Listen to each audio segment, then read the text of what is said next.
सर्वप्रथम तो महाप्रभु श्री जगन्नाथ प्रभु दंडेश्वर आमर एठिकार इष्टदेव तांको चरण में कोटि कोटि प्रणाम कोटि कोटि धन्यवाद।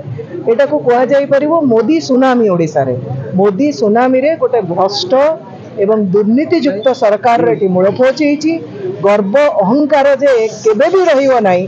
पुणी थरे एटा धर्मर विजय।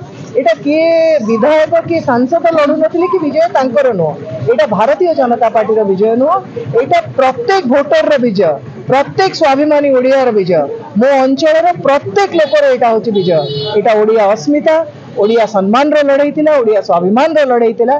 आज ओडिया प्रमाणित करिछि जे ए जाति को जदि तमे असम्मान करिवो ताहले ए जाति तुमको केबे भी क्षमा दबो नाही।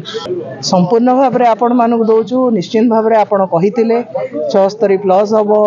लोकसभा रे भी बहुत भल संख्या आपण माने आसीबे। आपण मानको विश्वास करबा को चाहूतलु किंतु कोठी ना कोठी टिके मनरे शंका थिला जे तेणु आमे घोषणा को अपेक्षा करथिलु। गतकाली यार घोषणा हैला।